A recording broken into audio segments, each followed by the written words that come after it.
You know that one friend, the one who graduated top of their class? Maybe they're an engineer or a doctor. They can solve complex calculus in their head.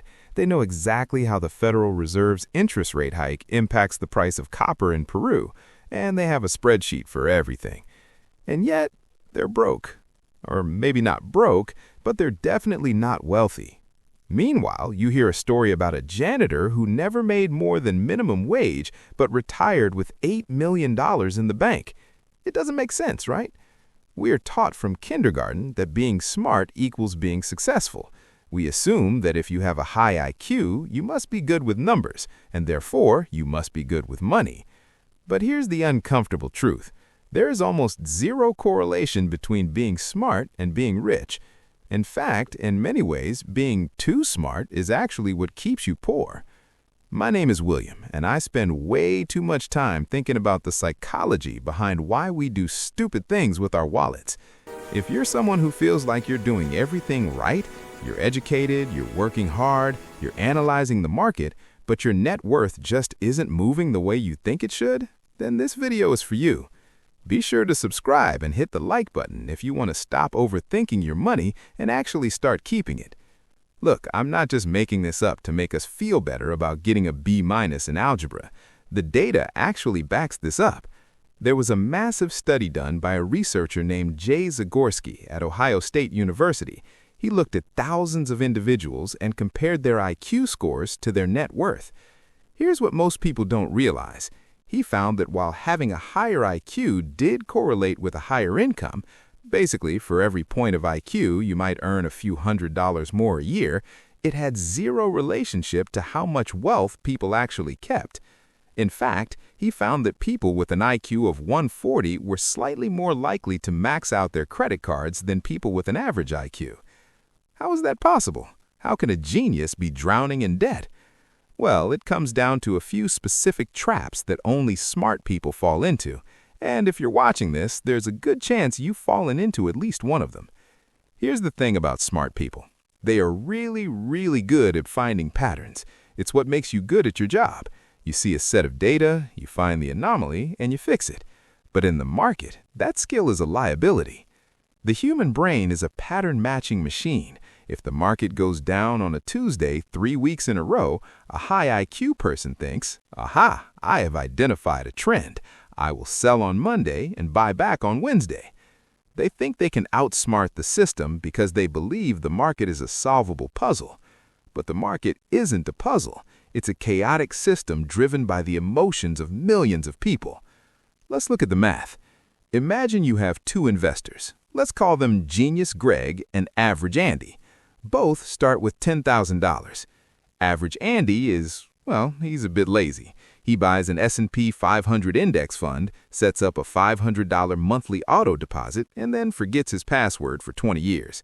He captures the market average, let's say 10% annually. Genius Greg, on the other hand, is watching CNBC. He reads the balance sheets. He sees that a recession is coming in 2022, so he pulls his money out to protect it. He waits for the bottom. He misses the best 10 trading days of the recovery because he's waiting for a double dip that his calculations say must happen. According to data from JP Morgan, if you stayed fully invested in the S&P 500 from 2003 to 2022, you'd have returned about 9.8% annually. If you missed just the 10 best days in that 20-year period because you were trying to be smart and time the market, your return drops to 5.6%. That sounds like a small difference, 9.8% versus 5.6%. But let's run the numbers on $10,000 invested over 30 years. At 9.8%, Average Andy ends up with about $165,000. At 5.6%, Genius Greg ends up with $51,000. Greg's intelligence cost him over $100,000. He paid a smart person tax because he thought he could predict the future. This leads me to the second reason smart people fail: complexity addiction. If you're smart, simple solutions feel suspicious. They feel too easy. You spent years getting a degree. You solve hard problems all day. The idea that the best financial strategy is buy the whole market and take a nap feels insulting to your intellect. So what do? You over-engineer it. You don't just buy a house, you try to engineer a rental arbitrage strategy with a HELOC overlay. You don't just buy stocks, you trade options, or you leverage crypto, or you get into complex whole life insurance products because the salesperson showed you a 40-page illustration that looked really sophisticated. I see this all the time with engineers and doctors. They're attracted to complexity because complexity looks like sophistication. But in finance, complexity is usually just a wrapper for fees. Think about it this way. In almost every other area of life, effort correlates with results. If you study harder, you get better grades. If you train harder, you run a faster marathon. But investing is the only field where the harder you try, the worse you tend to do. The more you trade, the more you pay in taxes and spread costs. The more you tinker, the more likely you are to make a behavioral mistake. It's counterintuitive, but the dumbest portfolio usually wins. Now, you might be thinking, William, I don't day trade. I'm prudent. I research everything thoroughly. And that right there is trap number 3, analysis paralysis. High IQ people are terrified of making a suboptimal decision.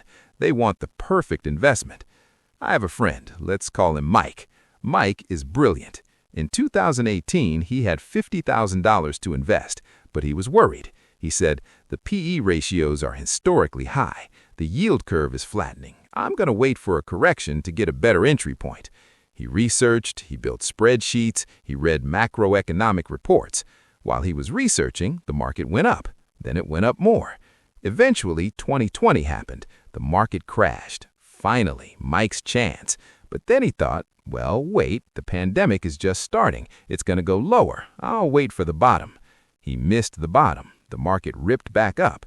It is now years later. Mike still has his cash. Inflation has eaten 20% of its purchasing power. Here's the math on the cost of waiting. If you invest $500 a month starting at age 25, assuming a 7% return, you'll have about $1.2 million by age 65. If you wait until age 35 because you're researching or trying to find the perfect time, you end up with $600,000. That 10-year delay didn't just cost you 10 years of savings, it cost you half your total outcome. A good enough plan executed today beats a perfect plan executed next year, every single time. But smart people have a really hard time accepting good enough. This is where it gets really interesting. This is the psychological shift. We established earlier that IQ correlates with income. Smart people generally have high salaries, but having a high salary can be a trap. When you earn $200,000 a year, you feel rich, and because you feel rich, you surround yourself with others who earn $200,000. This triggers something called mimetic desire. We want what our peers have. If you're a high-powered attorney, you can't drive a 2012 Honda Civic. What would the clients think? You need the BMW. You need the house in the right zip code. You need to send your kids to the private school. Because you are smart, you are excellent at rationalizing these purchases. You don't say, I'm buying this car to show off. You say, well, the German engineering provides superior safety ratings, and the resale value on this model is historically strong. So actually, buying this $80,000 car is a prudent financial decision. See what you did there? You used your high IQ to justify a dumb emotional decision. This is why you see doctors earning $400K living paycheck to paycheck. Their burn rate matches their income. The gap between your ego and your income is where wealth is built, and unfortunately, high IQ people often have very large egos to feed. There's a famous statistic that 93% of Americans believe they are better than average drivers. Mathematically, that is impossible.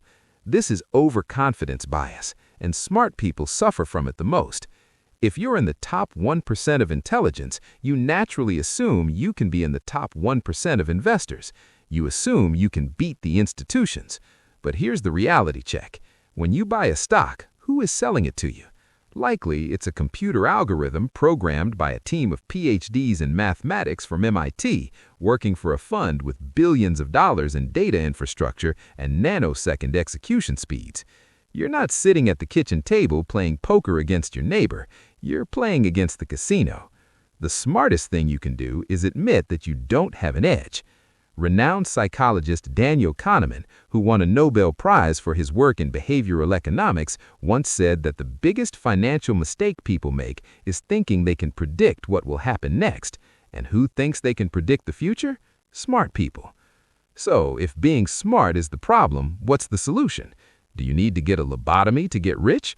No, you just need to build a system that removes your brain from the equation. You need to dumb down your money. Here's your 3-step guide to stop being a smart, poor person. Step 1. Automate the first hour. Stop relying on willpower. Willpower is a depletable resource. If you have a stressful job, which smart people often do, by the end of the day, your decision-making fatigue sets in and you buy the expensive thing.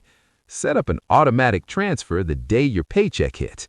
If you make $5,000 a month, have $1,000 disappear into your investment account before you